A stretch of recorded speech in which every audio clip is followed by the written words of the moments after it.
Following a successful career as an executive chef, Paul Bazzini and his wife Leslie felt it was an obvious next step to open their own restaurant in the affluent suburb of Ridgewood, New Jersey. 5 years later, despite positive write-ups and reviews in the local press, the restaurant is struggling. Paul is overwhelmed by the pressure of running the business as well as the kitchen, and the quality of the food is suffering. Everyone knows that he's just not good about criticism. This needs to be heated up. These are perfect. Okay. And he's taking his frustration out on his staff, who find his moods and angry outbursts difficult to deal with. Easy to sum up Paul's moods. If he were a woman, he would have PMS 24/7. As the dining room remains empty, Leslie is forced to support the restaurant financially, and the couple's kids don't have college funds. They are in urgent need of Gordon's help. As Gordon walks to Bazzini, he checks out the menus at some of the 60 restaurants located within a 4-block area, which leave him feeling hungry and ready for some lunch. But the restaurant is dark and empty, so Gordon is forced to leave a note for the absent owner, who calls him back an hour later. Sir, we're closed for lunch. Okay, I'm on my way. Entering the tiny restaurant, he compares the dining room to a doll's house, and Paul admits the size of the venue is challenging. Without checking the menu, Gordon asks Paul to cook him something, and the chef heads back to his kitchen. Gordon investigates the cramped and narrow space some more, and is unimpressed by the depressing and grimy decor. He's hoping the food will be better. Waiter Alex arrives and is ready to serve Chef Ramsay's lunch. He starts with the fettuccine pesto, which is cold and bland. Next is a chicken Milanese, which Gordon compares to an elephant's foot. It's hard, dry, and unappetizing. He sends them back to the kitchen, and Alex passes on the feedback, which doesn't go down too well. While Chef Ramsay waits for the next dish to be served, Paul's wife Leslie arrives and is obviously relieved and delighted that Gordon is there to help. She warmly greets the celebrity chef. Can I give you a hug? Of course you can have a hug. There we are. Feel better? It's time for the next dish, mushroom risotto. Without needing to taste it, he flips the plate over to show how gloopy it is and attempts to add it to the plate collection on the wall. When he finally samples it, it's mushy and disgusting. Next, it's time for almond-crusted tilapia, which is served with a solid, and suggestively shaped, mound of jasmine rice. The fish is greasy, bland, and mushy, a big disappointment. Having only enjoyed a few bites of food, Gordon is still hungry and asks for some dessert. Alex tells him that the pastry chef, Sharon, has homemade New York cheesecake and carrot cake available. Gordon asks to try both. As Chef Ramsay enjoys his cake, Sharon appears from around the corner, giving him a big fright. Gordon compliments her on her delicious cake and asks her for the recipe. That's a serious compliment. He is impressed by her obvious passion. You make love to that carrot cake, don't you? Well, I'm getting divorced, so it's the cake or... I'll go for the cake. Did Chef Ramsay just blush? In the kitchen, Leslie quietly hopes that Gordon likes Sharon's cake, but Paul says he hates it. Chef Ramsay clearly disagrees and tells the owners that the dessert was by far the best part of the meal. He felt the rest of the food was overcooked and both looked and tasted terrible. Gordon heads outside for some fresh air. That evening, he's back to observe a dinner service. As customers arrive, Gordon is introduced to sous chef Al, and the team gets ready for the first orders to come into the tiny kitchen. Paul is not nervous, though, as he's worked with a number of famous chefs in the past. He shares that he's not intimidated by Chef Ramsay's presence. A distracted Sharon is clearly affected by the celebrity chef, though, and compliments him on his cologne. He accuses her of hitting on him, and she certainly seems to be smitten. Gordon is adorable. And of course, he's got quite the butt. Getting back to the job at hand, Gordon checks out the crab cakes, which have been pre-seared before being reheated in the oven. Gordon can't understand why Paul is using that process, as it takes longer than cooking the crab cakes to order. The crab cakes are served, but come back immediately as they are burnt.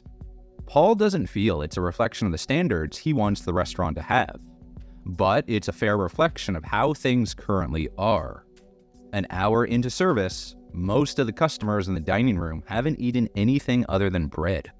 Food is sitting at the pass for far too long, and hungry customers are beginning to get frustrated. Gordon times the food waiting in the window, and over 11 minutes pass between the first dish being ready and Paul completing the rest of the order. Servers are concerned that tables are getting ready to walk out. The long-awaited food is finally delivered, and it's cold. It's sent straight back. Paul feels frustrated at the customer complaints and wishes that diners could understand his challenges and be more compassionate. He shows little compassion for his kitchen team, though, as he begins an angry tirade at Sharon for putting too much salad on a plate. But he's met his match. Sharon yells right back at him that she's prepping the plate just as he showed her to. Customers still aren't receiving any food, tempers are frayed, and the servers are bearing the brunt of the backlash. Get my food now! Leslie is shocked at how badly the service is going, far worse than usual. Perhaps Paul is intimidated by Gordon after all. Chef Ramsay feels that the anger in the dining room is getting too intense and shuts down service. Embarrassed servers are forced to apologize to waiting diners. Leslie is shocked when Paul tells her that some of the diners were happy and struggles to understand his denial of the restaurant's issues. Gordon is concerned that Paul clearly hated cooking for his customers and wants to understand what's happened to the previously passionate chef. Paul struggles to give Gordon an explanation, and Ramsay is mystified that a talented chef with 20 years of experience has suddenly given up. Paul then becomes emotional and tells Gordon that it's not easy to look at his wife and kids when he goes home at night. He's miserable and struggles to get out of bed in the morning. Reassuring Paul that he's there until the restaurant is back on track, Gordon sends the tired owner home to get some sleep. The next morning, Gordon has a plan to reinvigorate Paul's cooking. With appetizers taking an hour to reach customers the night before, he challenges the chef to prepare him a pasta dish in just 15 minutes. A nervous Paul starts making fresh pasta for the first time in over a decade. His shrimp and puttanesca capellini is delicious and perfectly cooked. Paul explains how pasta is a blank canvas for him, and Gordon hopes a fresh start will reignite his passion as a culinary artist. And to push him further out of his comfort zone, Ramsay decides that they are opening for lunch and will be serving soup or salad and pasta for just $15 to entice in the crowds. He breaks the news to Paul, but assures him that he will be right there to help. You and I in the kitchen? Great. I'm your sous chef. Okay, fantastic. I'm your bitch. Okay. He puts Sharon front of house with Leslie to help take orders. The dining room is busy, and food starts quickly leaving the kitchen. But Leslie and Sharon aren't great as servers, forgetting drinks and cutlery and smashing the occasional plate. In the kitchen, Paul is enjoying working with Chef Ramsay, and the fresh pasta they produce receives rave reviews in the dining room. Leslie is convinced that lunch service should be a regular thing for the restaurant moving forward, and Paul agrees it was a profitable way to spend the day. Overnight, Gordon's team moves in to renovate the restaurant. Chef Ramsay meets the team outside to reveal a new sign and striking trellis, which should make Bazzini stand out among the other businesses in the area.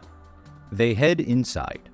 The yellow walls have been updated with more muted, neutral tones, and the gloomy, patterned chairs and banquettes have been reupholstered for a sleeker, more contemporary look. The crisp white linen is finished with napkin holders, boasting fresh pasta is made daily. The owners are delighted with the update, and Leslie is visibly emotional. It's time to check out the vibrant new menu, which has been reduced down from 27 to just 15 dishes that will be freshly and quickly cooked to order. Paul agrees that the menu is more manageable. For dessert, Sharon's carrot cake is still the star of the show, describing it as scrumptious, sexy, and something you want to take home to bed. Gordon's new admirer, Sharon, has a hot flush, much to everyone's amusement. To relaunch the restaurant, Gordon has invited local dignitaries and celebrities to sample the new menu. Orders hit the kitchen, and Paul is communicating well with his team. But when the first appetizers hit the pass, they are raw. Paul takes a moment to regroup, but remains flustered as he appeals to sous chef Al to step up and help him. An hour and 45 minutes in, the tables are still waiting, and that includes the VIP tables. A furious Gordon loses his temper, yelling at Paul to just get cooking. As multiple servers ask questions about missing food, Paul directs them to Al, who is completely overwhelmed with the pressure. So he disappears, vanishing into the night with no notice or explanation. Realizing that the sous chef had walked out, the team come together to support each other. Gordon jumps in to help on the line, with Sharon right behind him. Food starts entering the dining room, and thankfully the customers admit that it was worth the wait. When the restaurant has emptied, Gordon thanks Sharon for her assistance, her delicious desserts, and her great personality, which he thinks is a critical element of Bazzini's future success. She is rewarded with a big hug. As he sits down with the owners, Gordon has to admit that Paul hasn't changed enough to convince him the restaurant will work. He still seems to lack the focus and commitment needed, and Gordon reveals he has never worked so hard at a Kitchen Nightmares relaunch. His parting words are that Paul needs to take control of his restaurant and learn from his mistakes in order to get better as a chef. Leslie is confident that Chef Ramsay has identified the problems and given Paul the tools he needs to repair the restaurant. And Paul is excited to get his dream back on track. In the weeks that followed, Paul hired a new sous chef to help him with the boost in business that followed Gordon's visit. But sadly, Sharon left the restaurant to get away from Paul. She wouldn't be looking for another restaurant job, though. Perhaps inspired by Chef Ramsay's love of her carrot cake, she hoped to start her own dessert business. Chef Ramsay visited Bazzini in July 2009, and the episode was aired in February 2010. It achieved 6.8 out of 10 on IMDb, which didn't make it a fan favorite. Though many thought it was one of the funniest ever Kitchen Nightmares episodes, thanks to pastry chef Sharon and her interactions with the object of her desires, Chef Ramsay. From the moment they met, when Sharon made him jump out of his skin, viewers enjoyed their relaxed and flirty relationship. She brought a genuine smile to the chef's face, and he certainly seemed to brighten her day. She looked at him the same way he looked at her carrot cake. But while Sharon provided the light relief, viewers were concerned about owner Paul and his worried wife. It seemed that Paul had taken a logical step, from successful chef to owner, without understanding the additional skill set that would be required. And the result was an exhausted, broken man who was no longer even succeeding at creating the fantastic food he had built his reputation on. But is that any excuse for treating staff poorly? Viewers didn't like how Paul spoke to any of his staff, especially Sharon. They accused Paul of picking fights with her to make her look incompetent, which she clearly wasn't.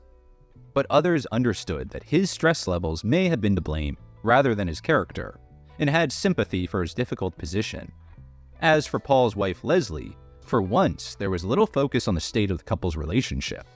But viewers couldn't understand why she wasn't taking more of the strain from her husband, who was clearly struggling to cope with running the business alone. The answer to that one is pretty simple. As Gordon mentioned in the episode, Leslie was financially supporting the restaurant. While Paul was trying to build the business, she was holding down a management position at a technical recruitment company to keep his dream alive. But there was a clear MVP of this episode, and no, it's not the waiter's mustache, though that does have a small fan club of its own. It's Gordon himself. A favorite moment for many was Gordon jumping into action when sous chef Al walked out of the kitchen. And suddenly, the service was back on track. Viewers loved seeing exactly how the celebrity chef had made his name, by getting a chaotic kitchen in order and delicious food leaving the window in minutes. Others spoke of his kindness and compassion. His change in attitude and approach when Paul finally opened up to him was a notable moment for many. But were the couple happy with Gordon's intervention? Well, not completely. In a promotional interview just before the show aired, Paul revealed that he had hoped for a free, high-powered consultation with Chef Ramsay, but instead became a character in a TV show. And Leslie felt that the production team tried to focus on problems between the couple themselves, which didn't exist. That certainly didn't come across in the final episode. In another interview, Paul shared that filming took place over 7 15-hour days, which left him completely exhausted. And he was given just 30 minutes prep time to make fresh pasta for the 100 guests at the relaunch. In the same article, Paul solved the mystery of what happened to sous chef Al. It turns out that some of the Bazzini staff weren't as keen to be seen on camera, so temporary stand-ins were used, including the sous chef, who clearly couldn't stand the heat and got out of that kitchen. The business certainly seemed to experience a boost as news of Gordon's visit spread, with plenty of new bookings coming in. Paul wasn't even sure he'd be able to watch the episode when it aired, as he had a busy dining room to deal with. Following Gordon's visit, reviews for Bazzini remained mixed. While the service could apparently be a little cold and condescending at times, the fresh pasta was a big hit with diners and should have been enough to keep happy customers coming back for more. So what happened next for Bazzini? A year later, Gordon headed back to visit Bazzini and found the doors closed and the restaurant dark. They obviously weren't serving lunch. He calls a delighted Sharon to find out what time they're due to open and is disappointed to hear that the restaurant is closed for good. Chef Ramsay arranges to meet Sharon to get all the details. She reveals that they never opened for lunch, despite promising Gordon they would. And when she arrived late one day, she was on the receiving end of Paul's temper for the last time, so she quit. Sharon tells Gordon that she followed through on her plans to start a dessert business, and lets him sample some of her latest bakes. He's not disappointed, they're delicious. He leaves with the fondest farewell we've ever seen from him. Love you. You too. So he finally admits that he loves her. Or is that just the cake talking? When Bazzini closed, the space was taken over by another restaurant called Lisa's Mediterranean Cuisine. It received great reviews from both customers and critics for its fresh and authentic Mediterranean dishes cooked in a Turkish style. Owner Lisa made the most of the small dining space by adding outside seating, and the limited kitchen space doesn't seem to have been a problem. As well as offering a healthy menu, Lisa also offers unique entertainment in the form of belly dancing nights to help bring in the locals. And she's obviously done a fantastic job in her capacity as both the chef and owner. Lisa's restaurant is still open and thriving today. Where is the Bazzini team now? Let's start with chef and owner Paul. Following the closure of his restaurant in June 2010, Paul returned to his roots as an executive chef. He took a job at Hearth and Tap, a gastropub located in Montvale, New Jersey. And while wife Leslie was not involved this time, it was still a family affair, as Paul's son took a role alongside him in the kitchen, acting as his sous chef. Paul's new right-hand man helped him oversee 19 staff in the busy kitchen. And yes, he had to open for lunch. In January 2022, Paul took a new executive chef role at Let's Meat in Rivervale, New Jersey. The restaurant gets a 4.2 out of 5 Yelp rating and was named one of the top 20 New Jersey steakhouses by a local magazine. It seems Paul may have moved on again, as his name has since been removed, and he is now advertising his services as a private chef. And he certainly has an impressive resume, having cooked for movie and TV stars including Oprah. Whatever he's doing, we are so glad that his passion for food has been reignited, and it's great to see him looking so happy. And as for Leslie, it seems she has stayed right at her husband's side through thick and thin, though not during working hours. Leslie is still working as an HR professional in New York. After 12 years at the same company, all through the stressful Bazzini period, she changed roles in March 2019 and was immediately hit with a lawsuit. Leslie was accused of violating non-solicitation obligations, leaving her in breach of contract with her former employers. She prided herself on her business and personal ethics, and was a Sunday school teacher at the time. She was also a committed community volunteer, and had received an award from the president for her good work. So she must have found going through that lawsuit an upsetting time. But it looks like Paul was right there by her side. The matter was settled in 2020 out of court. The couple share photos of their family and vacations on social media, and seem very happy. We wish them all the best for the future. And what about fan favorite, Sharon the pastry chef? Well, these days she's more likely to answer to the Cake Lady, which is the name of her successful dessert business in New York. And while we have no doubts she would have made it as a baker on her own, Gordon still features heavily on her website, which can't hurt. Her carrot cake still receives the most amazing reviews from locals, with 5 out of 5 ratings time after time. Apparently, it's gooey, tasty, fruity, and moist. And in exciting news, for those who can't make it to her store, she's now shipping her amazing bakes across the country, so more sweet-toothed customers have a chance to sample them. Massachusetts, here we come. a birthday carrot cake, brownies, lemon squares. And with such a thriving business, she really could be one of the most successful chefs to come out of Kitchen Nightmares. As for her personal life, Sharon shares photos with her family and appears to be as full of life and laughter as she was when she met Chef Ramsay. We wish everybody involved in the episode success and happiness for the future.